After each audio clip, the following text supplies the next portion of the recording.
Thank you for joining our Learn from the Experts webinar, where today we'll be talking all about character in college admissions. My name is Jonathan Sparling with College Well, which is the new parent brand for Private College 529 plan. An exciting part about working at College Well is the relationships that we have with all of the fantastic college and universities across the country that are part of the plan, as well as other partners at the high school level who share a common interest in helping families understand the college planning process and certainly financing. And so our goal with this event and hopefully future events is to provide meaningful and relevant information to all of you from the experts themselves. And so today we have a fantastic panel, 4 panelists to share their expertise on this important topic of character in college admissions. So I'd like to welcome Stephanie DuPaul. Stephanie is the Vice President for Enrollment Management at the University of Richmond. Don Bishop. Don is the Associate VP of Undergraduate Enrollment at the University of Notre Dame. Tom Baer. Tom is the Vice President of Enrollment Management at Rose-Hulman Institute of Technology. And finally, Brennan Barnard. Brennan is the Director of College Counseling and Outreach at ConLab High School in California. And we're excited to have everyone, and especially, thank you, Brennan, to share your expertise in working with high school students and families kind of before they're getting to college. So before we get started, I'd like to take a minute to review College Well, as well as some webinar logistics. As I mentioned earlier, we are very excited to introduce College Well, our new parent brand of Private College 529 plan that officially launched March 24th, so not that long ago. With College Well, we are helping families approach saving and paying for college in a positive way by providing expertise and guidance so that all of you can feel confident in your path forward. And so what can you expect from College Well? Several things, certainly insights from colleges and universities and partners across the country about emerging trends on planning and financing college, guidance from financial advisors about important college saving topics, and a little bit of inspiration from families who've gone through the process. So we encourage you to visit our new site and web experience, collegewell.com. Now, I know that many of you on the line are participants already in Private College 529 plan. And if you're not, the good news is that is not going away or changing.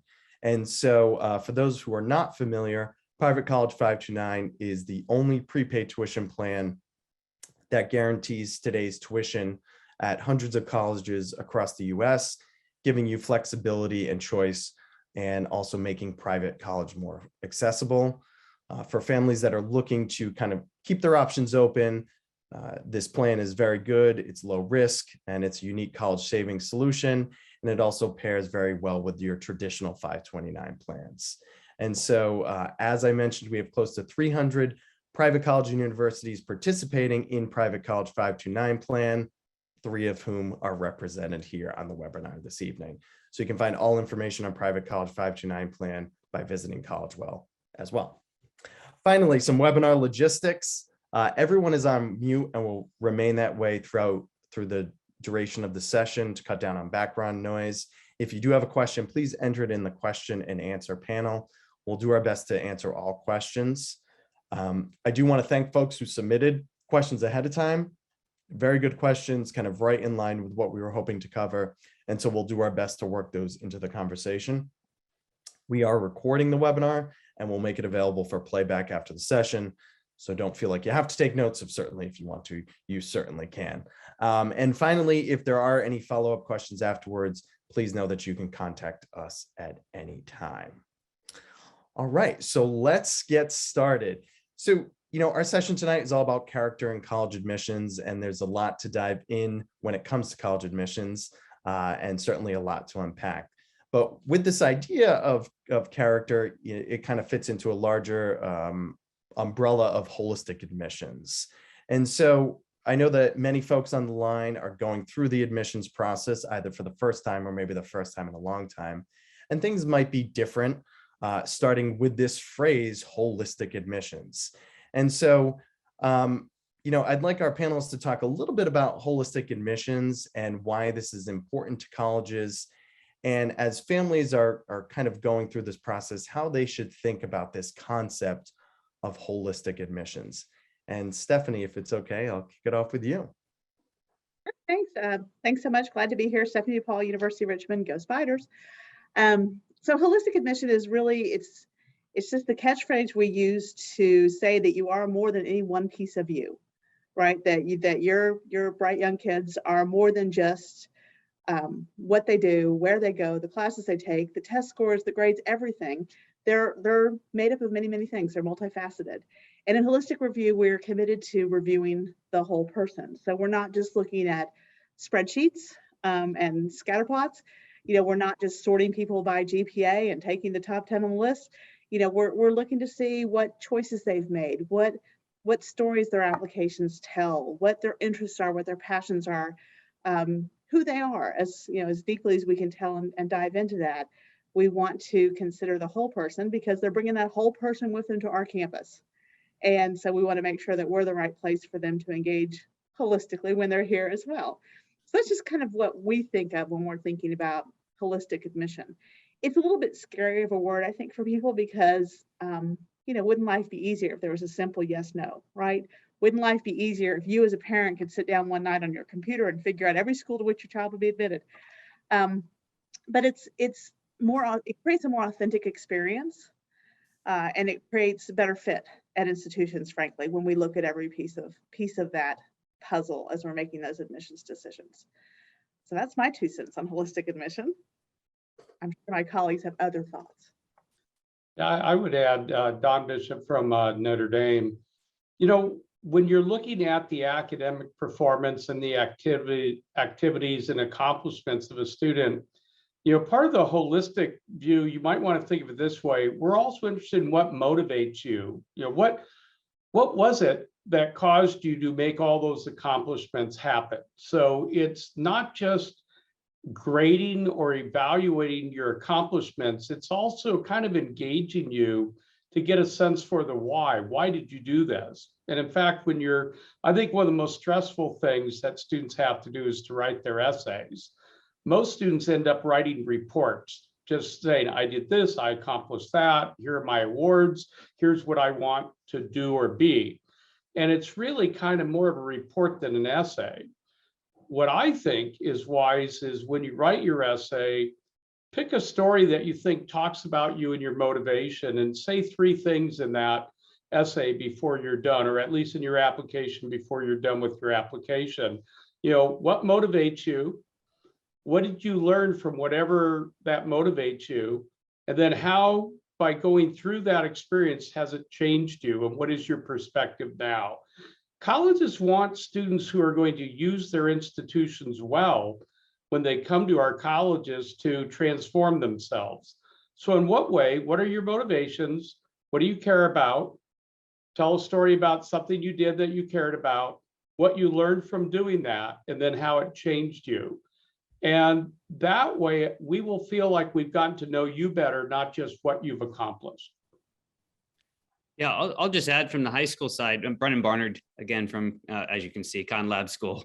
The way I like to explain it to families is, there's kind of 2 main types of admission processes. One is kind of formulaic admission, where it's kind of like, you could liken that to kind of the high jump, right? So a college sets a bar here and says, this is the GPA and the maybe test scores, if they're using test scores, that an accepted student needs to achieve. And if you get over that bar, then you're accepted, right? And there are some schools that are very formulaic in the way they do admission, because you can go on their website and see, you kind of plug into a formula or to see a kind of a sliding scale and see if you are likely to be admitted to that school. The holistic admission process is more like the decathlon, right? It's like 10 events, and you can't just excel at one event and kind of shine to admission offices. They're looking at the whole person, looking at all these different parts of you, And it matters what you do, but it matters who you are, right? And so that is a huge thing, I think, is we often think so much about like, how am I going to get into college? It's not about getting into college. It's about matching who you are to a college that's going to celebrate that. Jonathan, can I add one thing Yeah, onto what Brennan's saying? So Tom Bear from Rose-Hulman, one of the things I do hear families ask, thinking about what Brennan just said, since we're looking at the student holistic, there's so many elements in this. And what I've heard some families say is that, does this mean my son, my daughter has to be great at everything now? Did we just ramp the pressure up on our sons and daughters, our students who are out there? And Don hit this well. It's really that concept of, no, we're not looking for someone to have to hit 100 on every one of the scores. What we're looking for a student is to present a genuine image of themselves. And holistic means you have a much bigger breadth to present yourself. It can be through the essay, it can be through the activities, it can be through your academics, it can be the combination of all. That what we want to do is try and do that best fit for a student. So admit for fit. And holistic allows the student to think about, how can I best present myself to the institution that I have interest, so that they can assess, is this the right fit? One thing I always like to talk about with Rose-Hulman is, we want students, because we're a STEM institution, science, math, and engineering, and we're going to work you like, you'll never believe. So if you don't come here with a passion for science, math, and engineering, you're going to struggle. So when we read for applications, we want to see students who are on the next robotics, first robotics. We want to see students who are, who, my goodness, have been on their competition teams, or, they wear their NASA shirts, all those things that tell us there's a passion right there for this, because that's what's going to energize the student to work at the level that we expect for the success that we want them to have. So we want to dispel a little bit of that thought. Now what we've done is we've ramped up the expectations across the board. No, we're giving a student the chance to say, let me make my best presentation of myself for fit to the institution. Tom, you just sealed the deal. Every prospective student that comes through campus now will be wearing their NASA t-shirt. As long as they're listening. No, so I love this, and I wanted to start with this question because I think it's something that we know parents are hearing, and we know that it's something that has is certainly a major trend. And so many great things to hit on, starting with Stephanie and talking about kind of thinking about that authentic experience, and it's more than what's on the, it's your interests, it's your passions, and Don, like you were saying, thinking about the essay and what you learned and what motivates, and Brennan, kind of the formulaic versus that holistic, I think is so important. And Tom, I think it's, as you, and I'm going to go into another question off of what you said, because you kind of talked about taking all these together and thinking about best fit. And that was actually a question that we wanted to address, and we actually got it, a question from Anthony, who registered for the webinar. And so Anthony, directly asked, how do you determine the best student college fit? And so, we started to talk about this a little bit, but there's countless ways to learn about colleges, right? And so online searches, talking with your high school counselor, visiting, talking with friends. So, to Anthony's question and to others, how do you find the best fit?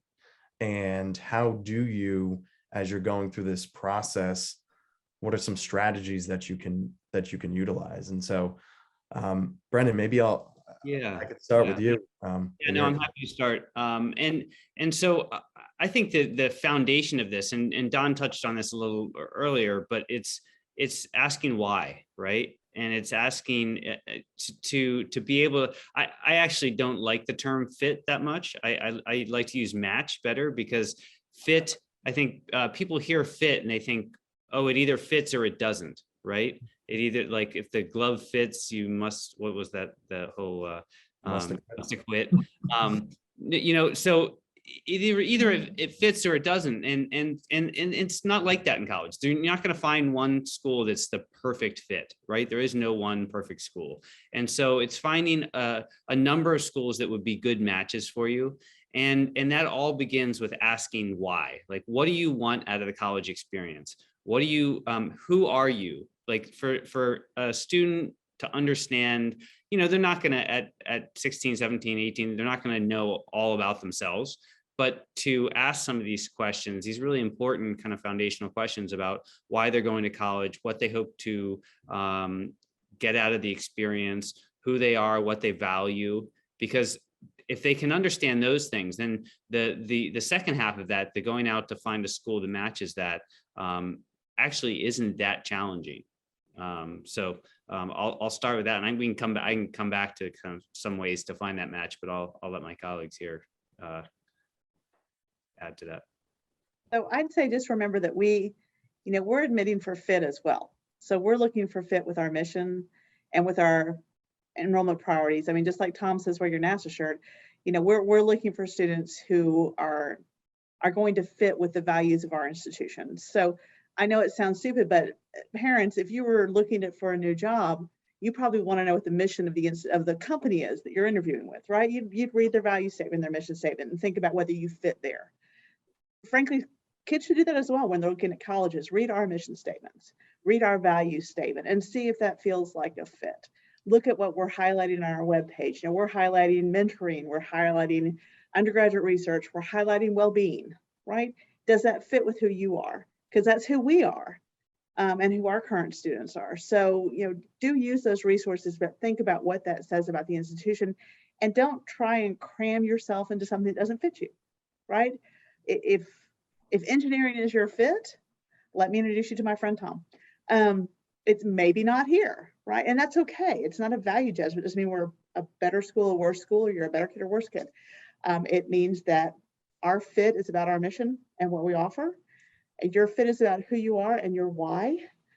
So lean into those as you're doing this research and looking for schools that are right for you. Don't assume the school that's right for your best friend is right for you. And I think with fit, we really kind of call it alignment. You're looking, a lot of the schools you're looking at, probably many of them have your field of study and the major specific. A lot of them are very similar in academic reputation and the quality and selectivity of the schools. So I don't think you'll find one school that is the only school that aligns with everything you have. But do ask the questions when you're at the college visiting them or talking to their alumni, and get a sense for what their priorities are. What do they say were the most important parts of their institution's experience with them? How do they consider their institution, if you're talking to alumni, as distinctive? What will be different if I go there versus another really good generic, top school? There are a lot of great generic top schools. The fact that they're top makes them unique, perhaps in certain ways. And then you have to ask, do my academics line up with those schools? Because you want to remember the faculty are trying to teach at a speed and depth that the majority of the students in that classroom can keep up with and feel that they're progressing, that they're being challenged. So I've always told students, kind of assess, are you in the top quarter of the class in intellectual ability and performance? Are you in the middle half, or are you in the bottom quarter? If you're in the bottom quarter, you still might be a great alignment with that school, as long as your personality is that you're not intimidated by having to outwork most of your classmates. If, however, you prefer to be in the top cluster because you intend to be exceptionally active and you don't want to spend all your time just keeping your academics together, then you might want to pick a school where you're in the top quarter. So you also have to balance your academic life with your personal development. In the end, the good news is college is a great adventure. And that adventure is both the adventure of academics, but also personal development. So what attributes do these colleges have that will allow you to balance your life? When you buy a nice house, you save enough money for the furniture. So how much furniture do you want in your house, and how much house do you want? And what can you afford to buy? I think building on all that, we as institutions also have a responsibility to communicate to students what are the attributes that we want in our student body, and they should match up with what we value as a school too. So for example, we've spent time talking with our faculty on what are the important traits that students possess that make them successful in the classroom here. And then we want to share that with students who are interested in Rose. So when we talk with our faculty, the first thing they have suggested to us is a sense of responsibility. It's that sense that if they're going to give a work assignments, if they're going to have students in the labs, these students have to be responsible to do what they're told. So we want to communicate, students who come here embrace that sense of responsibility, and we can look at that for the applications where these students who had jobs, home responsibilities, different things in that context. We look for other traits like initiative, resilience. Last Friday night, I was meeting with a group of parents and students, and I was going through these different traits and saying there's 4 different traits specifically we look for. I hit them, just as I mentioned: resilience, responsibility, and initiative. And then I turned to one of our prospective students who was there, who I was able to get to know, and I said, what do you think the 4th one is? Assuming he would say passion, but instead he said charisma. I just got such a kick out of that, thinking charisma at a STEM school. That's beautiful, but I'll take it. But I think it's important for us to also at the same time make sure that we're communicating to students who are interested in our institutions, what do we value? What are we looking for? So that they can self-assess and say, is there a match in that context too? I think kind of starting with Brennan, the idea of thinking about match and fit and alignment, I think we're all, match versus fit, I think is good. And kind of with Stephanie and Don and Tom, talking about, this idea of kind of mission and purpose, and the idea of college being, as Don, you said, that time for personal development and thinking about, what you will kind of learn throughout the process, I think is so good. And I think sometimes, parents are forgetting that it's as much of a mission alignment and the school's finding students as the students are finding the schools. And so I think that's some really good advice. I want to move into, certainly the title of our webinar tonight is Character in College Admissions. And I think that we've started to touch upon things that kind of fall under this larger umbrella of maybe character and what schools are thinking about when it comes to character. And so many of you here and other organizations are part of the Character Collaborative, which is a group of volunteer organizations of colleges, secondary schools, associations, organizations, and individual counselors that seek to elevate consideration of character attributes in the college admissions process. And we had a few questions come in from folks who registered. Denise asked, how does one measure character in college admissions? David asked, is it being quantified? Vicky asked, how does this fit into kind of the whole picture as, the student's character? And so, can you talk a little bit about first the Character Collaborative and how families and most importantly students should think about this idea during the college admissions process? And Tom, maybe we could start with you. Sure, thanks, Jonathan. The Character Collaborative really came out of the work from David Holmes, who was emphasizing that we want to make sure that as we're pushing kids to college, through college, character, the opportunity to demonstrate character as well as grow personal character through their college experience is critically important and needs to be recognized as we assess students for admission. We know that it's not just the academics that help or lead to student success. It's this other aspect of those traits that an individual brings. If someone has that resilience and hard work, though they may not have the perfect transcript, or maybe perhaps were not at a high school or in an environment that had resources that allowed them to avail themselves to the highest rigor. But if they still have that perseverance, that just steadfast work and motivation, as Don was mentioning before, we want to assess that character within that context. So the Character Collaborative is really trying hard to push in the context of holistic admissions. How do we think of students so that we can promote character and think of students and what it takes to be successful in all institutions? And also pushing our schools ourselves to think about, again, don't just think about, per se, that grid, but think about someone in a much bigger picture in all of this. So, to me, again, it's kind of what we've been talking about all the way up until this point. To me, for a student, it's very freeing in many ways because it tells a student that they can think of themselves in a much more genuine light. We want to encourage that student to pursue the things that drive their motivations, their passions, and really exemplify those as they go through. When I meet with our team every year, admissions counseling team, and we start reading our applications and we think about the character traits that we're looking for, what we do is we read together and we say, okay, what are things that are out there that can exemplify those traits that we're looking for? And we want to read collectively so that we all identify on at least as much commonality as possible. We're not always going to have total agreement, and some of that disagreement is actually a good thing too, because it creates the debate in all of this.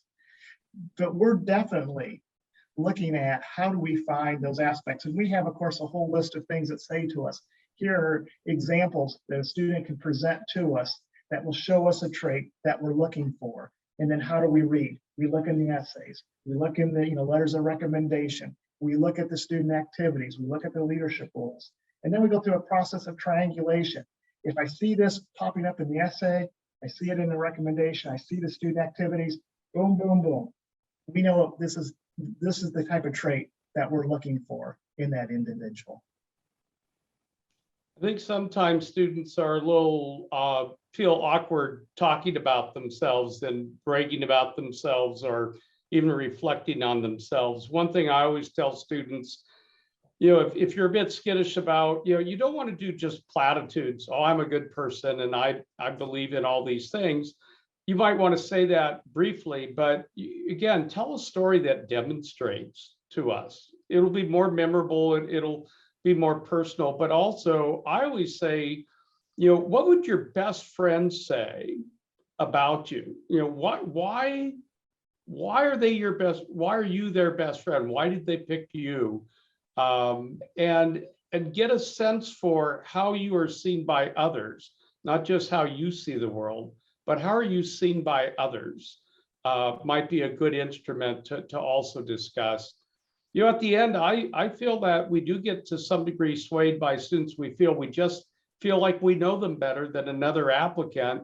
They gave us a two-dimensional feel for them, where they kept describing things and used platitudes, but never told us anything particular about them. And again, you get back to, what motivates you? Who do you want to become? And how can we help you get there? But what do you care about?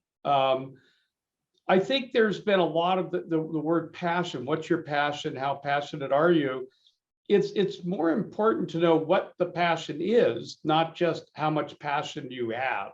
But I do think how much energy you put towards things, your creativity, your resilience.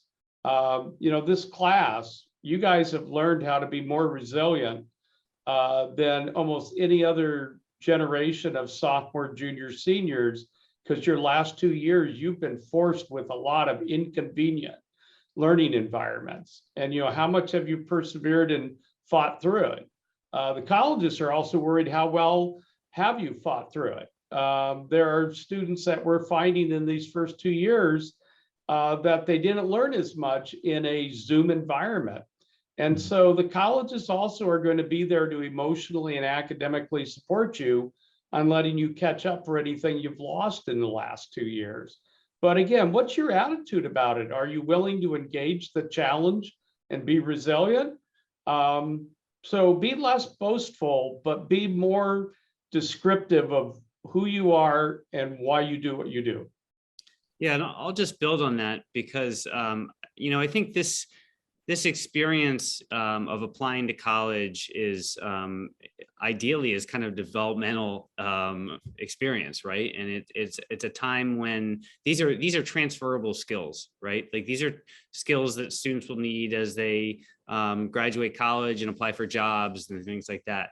And so one of those is self-advocacy, right? And so I encourage students to really think about, what are the values, what are the character traits that you respect in yourself, or like Don was saying, that your friends see in you or your family sees in you, and then how do you communicate those to colleges?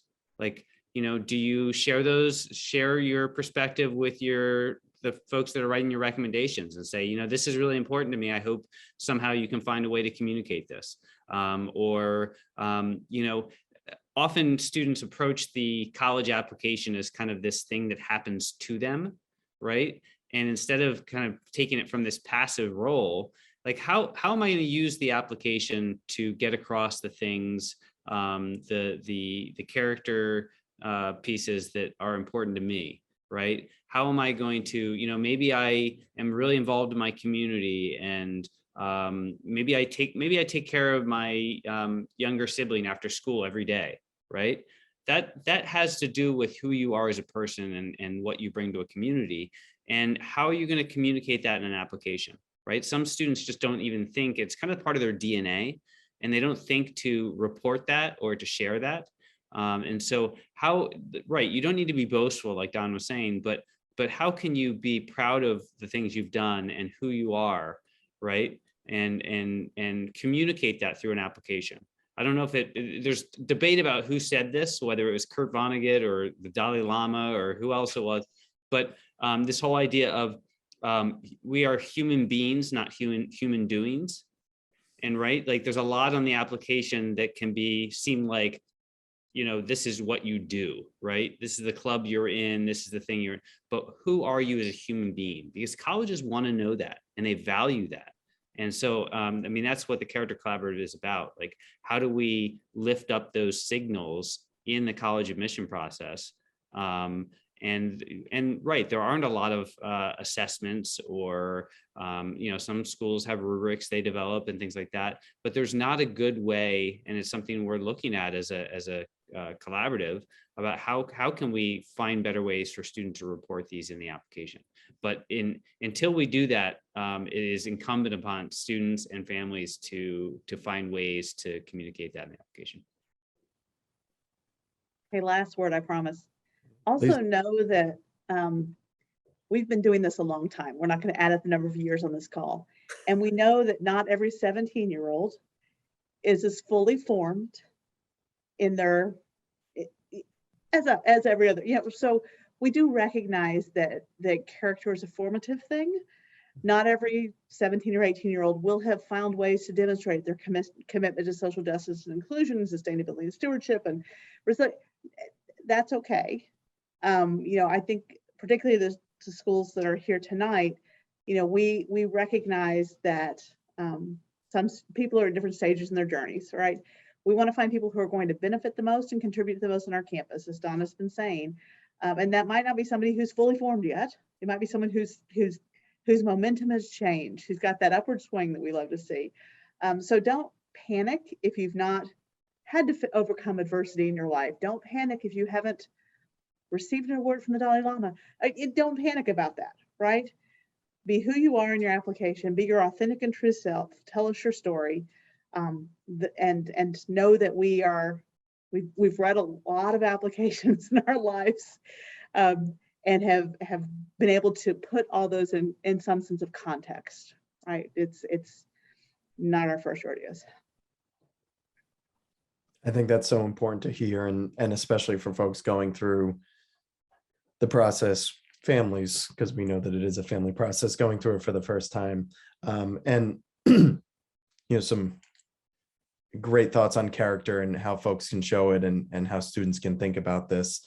And I want to move into a kind of thinking about that, and thinking about, I guess, realistic high school expectations. And we had a few questions about this, and certainly I know it's something that's on parents' minds for sure and on students' minds. And, I think there's, on the one hand, it's academic expectations and achieving what you can and how you're showing that to schools combined with everything else to colleges.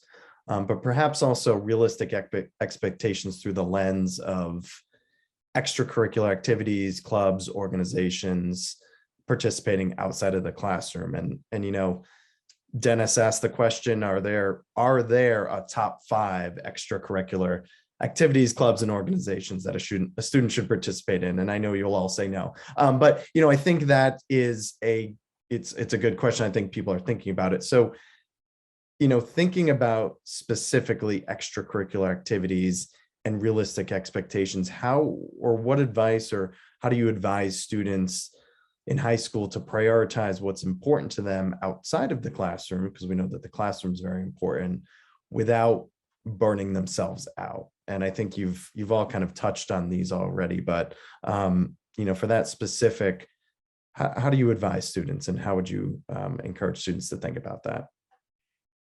And maybe Brendan, we could start with you. Sure. And then get out your pens, because these admission officers are going to give you the secret sauce. They're gonna give you the top 3 that you need to do. No, I mean, it really, college admission is not a checkbox. Ideally, it should be, and again, I'm going to come back to match. It should be an outgrowth of who you are and what you love to do, and how you match that to the right school to take that to the next level, right? And so I think it is dangerous to approach college admission, whether it's highly selective college admission or just admission in general, as a kind of like, how can I manufacture myself into what colleges want to see, right? Because you could do all those things, right? You could do the checklist, and you could, be a leader in everything and still not get into the college of your dreams, right? And that's just the reality of at least highly selective admission. And so they are not, I mean, so MIT, for example, limits the number of activities you can report. You can only report 4 activities on their application.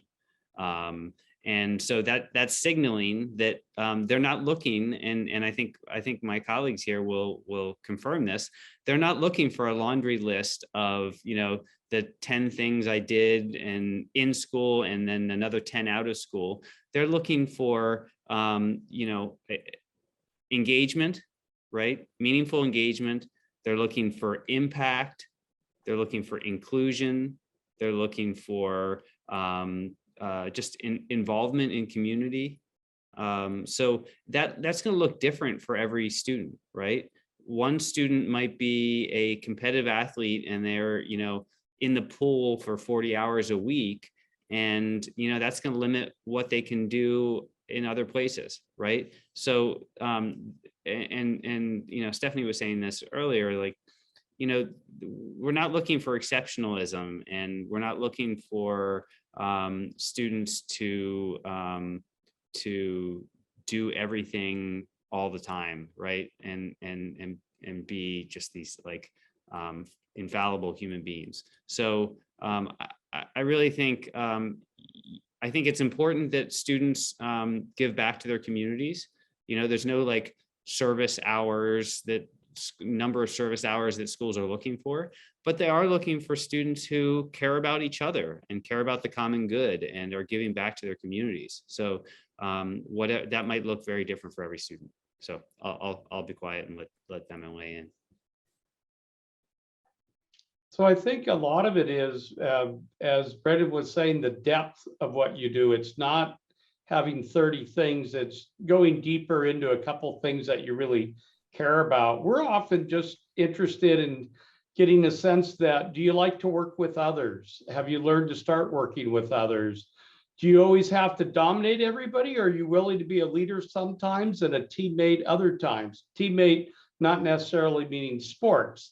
Now at Notre Dame, apparently every year I'm looking for a couple defensive tackles.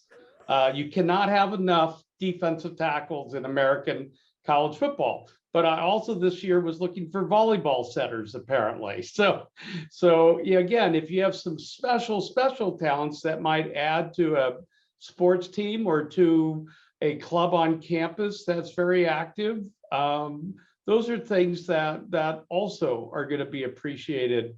But generally, we're just trying to get to know you and do things that you care about. But how much energy do you put into things? How much do you get things done? I've also noticed that nowadays students feel the need to say that they've started organizations. You don't have to be the one that starts an organization. If you did, that's great, but don't feel this pressure that I've started 4 organizations in my last 3 years, or I have this app. Again, a lot of that is not as important as just what do you do with your time? Do you use your time with, do you put a lot of energy into it? Do you get involved with people? And are you doing things that, really give you some sense of satisfaction?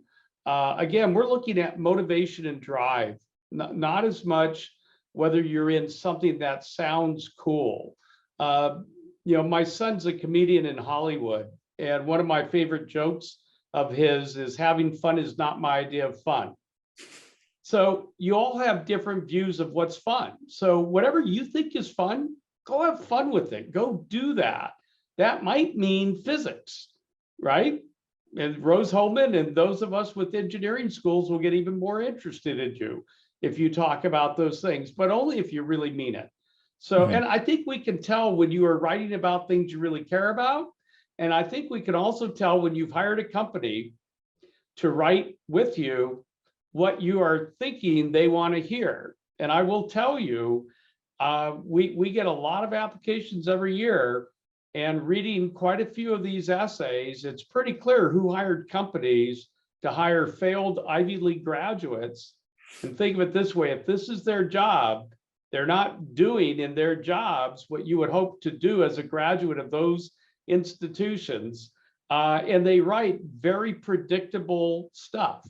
So just use your best voice, but your own voice, and tell us what you really are thinking about and why you do what you do. I think that sense of being, as Don's saying, genuine to yourself is really important. And we know that students have different gears too. So I want to give like 2 examples of 2 applications that really stand out in my mind. One student that worked with an application came to college with a patent already before even entering college. He had set a record for, as a high school student, for the highest launch of a rocket of any high school student of all time. Played viola in a symphony. His list of accomplishments were broad and accomplished. Well, he had a different gear that he could do those multiple things and do them well. So think of it in that way. But then I can think of another student who, and Don's going to really like this, you're going to see a big smile on his face, was very involved with Boy Scouts. But instead of doing multiple things, he immersed himself in his scouting experience. And was a patrol leader, Eagle Scout, and you name everything.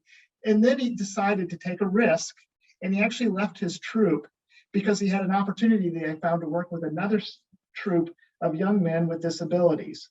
And he left all of his accomplishments, but he said, here's where I have an additional passion. So you have 2 students, 2 examples, one who had an accomplished list across a breadth of activities. Another student who said, here's where my energy and passion is, and tunneled down and really explored all of his possibilities in that way. Both of those applications, of course, stand out in my mind because they're really genuine to each individual. They show a sense of ability and perseverance and character, but they're 2 different applications. 2 of them were winners, 2 great students who were able to do both amazing things. One a Merit Scholar at Notre Dame, one a Merit Scholar right here at Rose-Hulman.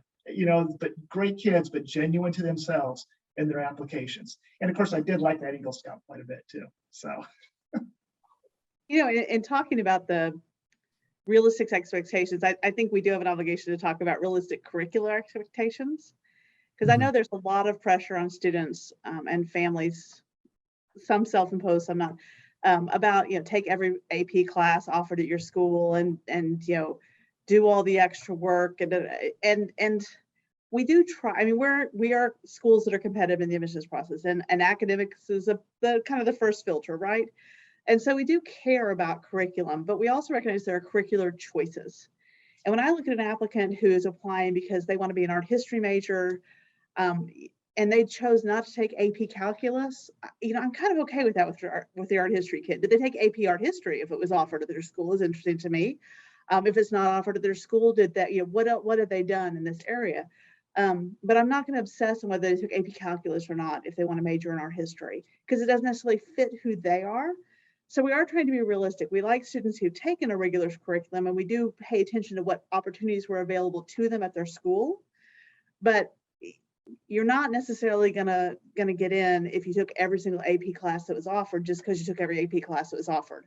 I'm more interested in why you took it. That why question that Don keeps mentioning is really important.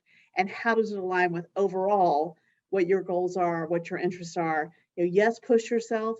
Yes, try new things, but don't feel like you absolutely have to take every single AP class that's offered just to check that box. Some great information about engagement, impact, community involvement, depth. I heard depth a lot from folks, kind of thinking not just top level. And certainly, Stephanie, as you were talking about on the curriculum side,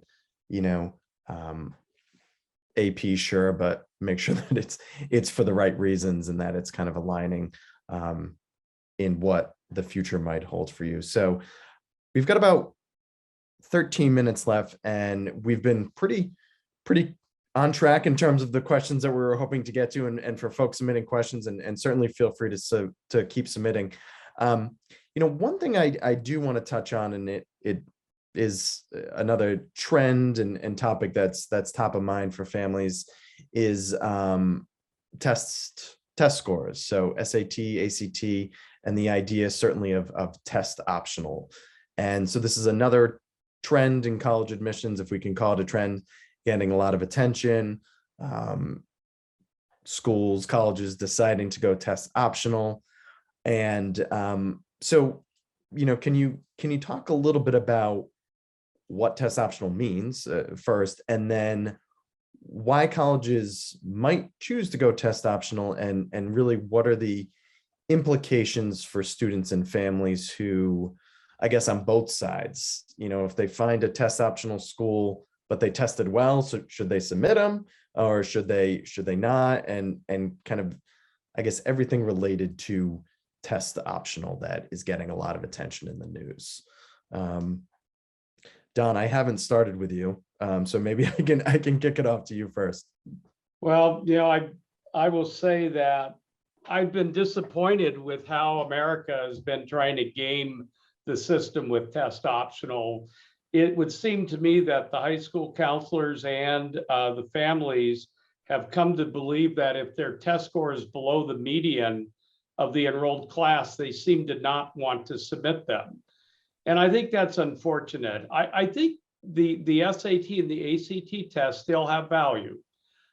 We've all done our research at the colleges. I actually do a lot of research on this. And I have found, and my research has been very similar to a lot of the national research, that your test score oftentimes predicts about 13% of the variance of your college GPA with the variance of other students at your colleges, their GPA, by the variance in your test scores. So how much does one different score matter to another in predicting grades? Maybe about 13% of the grade differential between two students. Class performance, the courses you take, the rigor, the grades that you get in the context of your school, oftentimes predicts at about a 30 to 35%. So 2.5 to 3 times more powerful. So class performance has always been more important, and the colleges know that. Now, I do think in the last 40 years, too many students and too many colleges have overused the SAT and the ACT. And in fact, the SAT and the ACT test corporations have said not to overuse them. But everybody does. For the ratings of the colleges, it's an easy, simple thing. I always find it interesting that the brightest students in America want to use high test scores to stop thinking.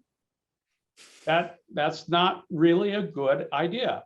So I know that during my time back at Notre Dame in the last 12 years, we've continued to use testing less and less. So, there's test optional and then there's selection optional, and more colleges are using the test scores less. They are still also highly correlated with income and wealth, and that's unfair for some students that don't have all the resources. So, I think that colleges today want more access. We want leaders from all the communities in America. So whether you're talking about Harvard, Princeton, Notre Dame, Northwestern, Rose-Hulman, Richmond, we all want students from different backgrounds to come to our colleges. We don't want them all from one or just a couple stratifications. So the fact that testing still to some degree is influenced by wealth and income, we know that. And so we're using it less.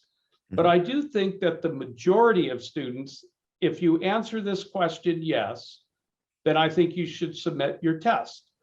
Did you practice and did you do due diligence? And if you did, and you took it a couple times, is this the best representation of your best effort? Now, let's say you just never test well. You have test anxiety. By the way, about 90% of America has test anxiety. And only 1% of the country feels they did well on the test, the top 1%. But I would just tell you, you probably should submit it because it gives you an idea and the college an idea of what your capabilities are. But if you honestly feel it does not represent your best effort, or let's say you're at the very top of your class and your test score maybe puts you in the top 20% of your high school, well, you're outperforming that. So, maybe you don't feel it represents your best effort. I will say, though, that I've often used lower test scores for high achievers to say, well, this student might have a 1300 on the SAT, but they've outperformed 35 students who had a 1500 or higher. And so I've often used lower test scores for high performers as a point of distinction. So I do think most of Americans are overgaming this. At Notre Dame, half of our students are not submitting. We found through our research that 20% of the students who did not submit their test score last year scored a 1480 to 1600 or a 34 through 36. Apparently, they didn't think that score was good enough to submit. I think that's odd. So I would tell you test optional is really for the student that really never had the resources to prepare for it.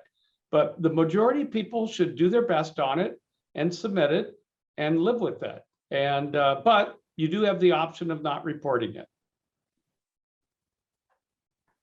At some schools. Right. And at some schools that are test blind don't report it. So if a school indicates they're test blind and you report your score, they actually some schools get kind of mad at you about that. So so do pay attention. Work with your counselors, read the instructions carefully, just like on everything else in life. And if a school says that they're test blind and they don't want you to submit, don't submit. Yeah, I was just going to say, this is usually when I get out this mug, my it depends mug, right? Because, if you are applying to the UC schools that are all test free or test blind, then you can't do what Don just said and rely on high test scores, right? And if you're applying to MIT or to Georgia Tech or to any public school in Florida, right, you are going to need test scores. That's the reality of it. And so as I work with families, it's kind of an economy of effort, right? Like what are you at some point, you have students who are killing themselves to try to increase their score by 100 points or whatever like that. And I say to them, what could you be doing with that time? Right? Like your scores at some point are what they are. Like do your best, like Don was saying, do your best, take them, see how you do, do some prep work to do your best, but then don't belabor it. Right. So if you're consistently scoring at a certain level and that level is beneath what the profile of the schools that you're aspiring to, like, either aspire to different schools or apply to schools test optional and spend that time doing something meaningful. Spend that time doing, being involved in your community, or doing some kind of research, or following some interest you have at some deep level, like we were talking about. But this kind of banging your head against a wall, trying to get higher scores, it doesn't do anybody any good. I would throw in one last thing. I think too many times we think about the test just as a final score. And the test give students a wealth of information. And one of those is, do you have deficiencies, and what areas are those deficiencies in? Again, thinking about when we do our admission, we're trying to triangulate. So we're looking at the academic rigor, we're looking at the grades, we're looking at the courses, the test scores, we're going to look at how does that match up in support. If there's a deficiency, and as an institution, we don't have the capability, and we don't have the resources to reach down and pull that student up through that deficiency and prepare them for the rigor at school so that they can be successful. The school itself has no right to admit that student then, because we're putting that student in a position not to succeed. So giving, as Don's mentioning, giving us those test scores really in many ways help us make a better admission decision for you as a student. Because again, we're going to look at you holistically, and we're going to say, okay, how far, especially here at Rose, how far did you get through math? How did those test scores represent what we've accomplished? How do those grades represent? What have you done to show the character skills in terms of work ethic? We put all that together, then say, can we then also match you to where you are? Or do we provide you a bridge to go over any deficiencies that we have? Because ultimately, if you're paying your tuition or you've taken a loan, I have to have confidence you can also be successful with the rigor that we're going to put towards you here at Rose-Hulman. So to me, it's really, in many ways, it's an insurance back for you as a student, as a family, to say, I'm putting my son, my daughter in the best place to be academically successful. So we covered a lot tonight, and thank you all. I think that's a perfect segue to, as a recap, and we've talked about holistic admission, this idea of best fit, best match, and alignment, character for sure, thinking about extracurricular activities and what that means for students. Test scores, covered a lot of information tonight. And so I want to thank our panelists once again, Stephanie, Brennan, Tom, and Don, for sharing their expertise on a variety of topics that I know are of interest to all of you out there. And so before we go, I've got 2 minutes of, so I want to give everyone, call it 45 seconds or a minute. We can go a couple over. As we're leaving, our panelists, any final words of advice or words of wisdom for students and families as they are navigating the college admissions process. So I will, whoever would like to start first, what we can do. I'll start. And I'm going to keep it really brief. And that's just this phrase, and it's a Tom Kubis, American jazz musician, his quote, and it's, you get to do this, you don't have to do this, right? And so this experience should be all about opportunity, and it's a real privilege if you're considering college. And so, look at this as an experience and not something, again, that is happening to you, but something that you get to do. Wonderful. I would say real quick that we admit for success. I mean, that's our whole focus, admit for success. So if the admission isn't right, that's going to impact what could be a student success. It's not the right fit, not the right alignment. It's not the right admission. I'd say take a deep breath, because everything's going to be okay. There are 2,000, 3,000, 4,000, depending on which schools you count, wonderful schools out there. There is a right school for everyone, and somehow it usually works out fine in the end. My heart may be broken by kids I wanted to admit who I can't admit, and my own staff reminds me they're going to go somewhere wonderful that is the right place for them, and I need to get over it. So take a deep breath. You're clearly already on the road to preparing for college because you're on this seminar tonight. and you're working with 529, so you're already ahead of the game. It's going to be okay. Your kid's going to be fine. And I would say, this is a great opportunity to kind of start assessing, who do you think you are and who do you want to become and who can help you with that? And just realize you're only 16, 17, or 18 as you're starting to think through this. If you were to go back to any of the 5 of us, who were we when we're your age compared to who we are now, things are going to change. It's going to be a great adventure. And so you should use the process to learn about how you assess yourself and how you start thinking through your future and then kind of executing on that. And the better you get at this in the college selection, then when you go to pick a career and a spouse, all these other decisions you're going to make in your life, you'll get better at this. But this is really maybe the first biggest you decision that you're making. And I think one of the reasons why we all love our colleges passionately, we view where we went to college as where we grew up and became us. And so just know you're going to love college wherever you go. It's going to work out. Well, excellent parting words of advice from everyone. Once again, Stephanie, Tom, Brennan, and Don, thank you so much for your time and for sharing your insights and wisdom and experience with everyone here tonight. Thank you all for joining us. Be on the lookout for an email that will have a link to the recording of this. And certainly, if you are interested in any one of the schools on the webinar, we encourage you to reach out and to learn more. Thank you all for joining, and have a good evening, everyone.